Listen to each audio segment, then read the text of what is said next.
everybody, Darren here, 5-Star Physique. I wanted to come on today and talk about the recent announcement from Tyler Mannion, NPC IFBB, talking about new weight class changes for Classic Physique. The actual decision that was made was to increase weights across the board for all classes, which is cool.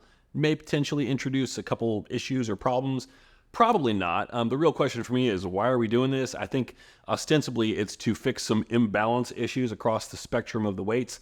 I think there's also the possibility that as the weight cap gets higher and higher, Classic Physique can become a little bit less and less of what it was actually designed to do, which is a more aesthetic version of this. In a lot of cases, since Classic Physique was introduced, weight caps have gone up 10 to 12 pounds for the same height range so far. So there's definitely a little bit of a slippery slope element that can happen here, and we can get a little bit farther afield of where this category was really intended to be. Kind of taking things back to the beginning, though, like how is this all set up? So if you go to the rules for the NPC and the IFBB, they have it set up to where there are certain divisions set up within Classic Physique. So all of this conversation is under the umbrella of Classic Physique. So they have Division A, Division B, Division C, and Division D.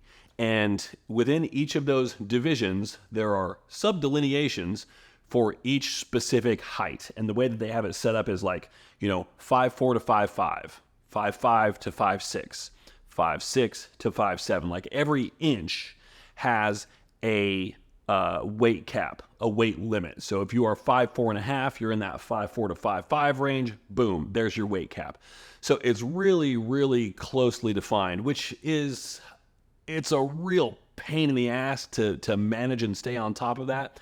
It's kind of useful, though, because a guy who is 5'5" and a guy who is 5'7", having those at the same weight cap, the 5'5" guy is going to be severely advantaged over the taller guy who won't be able to carry as much muscle, even though he has a larger frame to fill out. So it is kind of a necessary byproduct of doing it like this. If you're going to have weight caps, not weight classes, but weight caps by height, it really does need to be pretty closely delineated down to the inch, which is just a pain in the ass. The weird thing is, like, Division A, I made some notes here. Division A has 4 inches in it, basically. Division B has 3 inches. Division C has 2. It's like 5'10" to 5'11", 5'11" to 6 foot. And then Division D has 8 categories in it, where it's 6 foot to 6'1", 6'1" to 6'2", 6'2", all the way up to 6'7" and higher. So it's like 4, 3, 2, and 8 classes, we will call them, although that's not the correct term, per division. And the weird thing here is the NPC in their official rules, they use interchangeably division and classes, even though they mean different things. So you have your 4 divisions, but they tell you in the guidelines here how you can break that down into 2 classes based on the size of your show. So if you have a smaller show, it doesn't make sense if you have 8 competitors in Classic Physique in the whole show.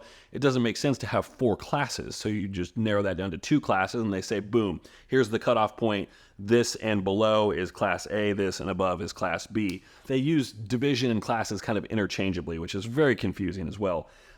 So the recent changes that were made here, this is just yesterday as of the time I'm recording this, it's an increase of about 5 to 7 pounds per inch, which is a big deal.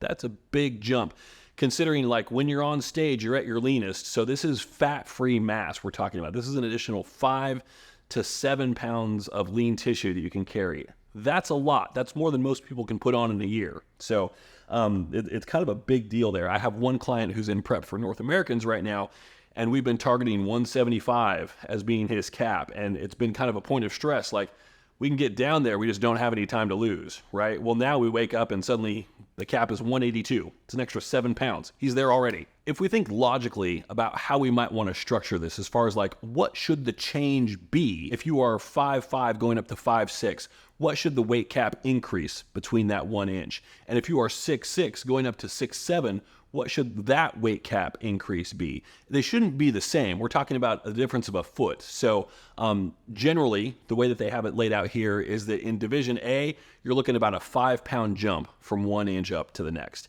In Division D, it's more like a 7 to 8 pound jump. Okay, reasonable, right?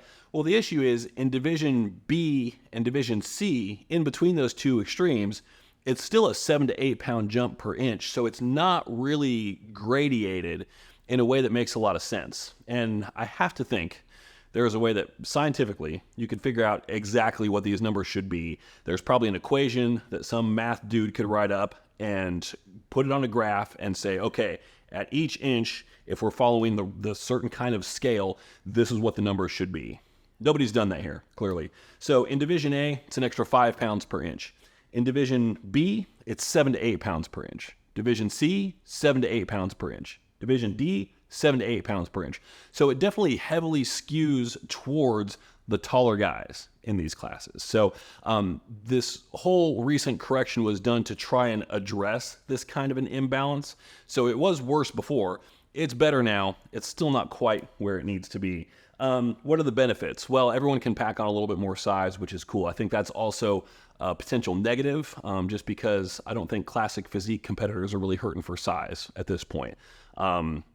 You can distinguish them from bodybuilders still, but if we continue down this road another 5, 6, 7 years with a couple more weight increases like this, that's going to get harder and harder. That line's going to get blurrier and blurrier, and this is what bodybuilding does. It is masterful. The organization, the sport in general, is masterful at blurring the lines between categories until nobody can tell the difference anymore. So we're kind of heading down that road here. So I see it as a negative in that way. Cool to all the guys competing. We can pack on a little bit more size. Cool. That's always fun. But I see that line becoming more blurred, and I don't think it's a good thing. It's still not really an equitable distribution of weight from the shorter competitors to the taller competitors. The other question that I have here is, why does this only exist for classic physique? Like, why don't they do this for women's physique as well? A category that has serious conflict in judging standards could probably benefit from instituting a height-based weight cap as well. Figure probably could too, honestly. I don't think it's a bad system. I don't think it's implemented quite to its fullest potential here, and I would like to see that, just a little bit of a change.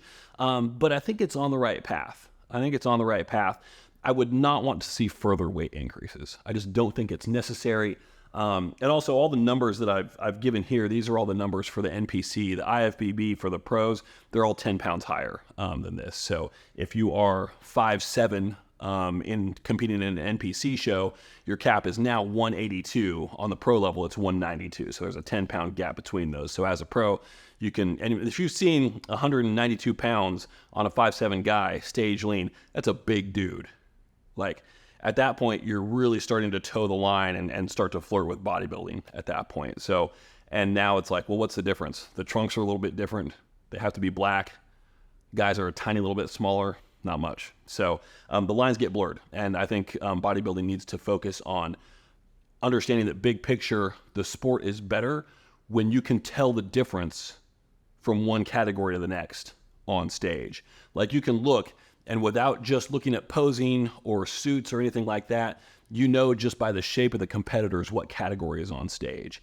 And I think right now, I think 60% of the show, if you were looking at who's on stage, it's flip of the coin as to whether or not you'd guess the right category. So bodybuilding, I think you've got some work to do on that front. I think some of these changes are a step in the right direction in some ways, probably not something that the sport needs in other ways.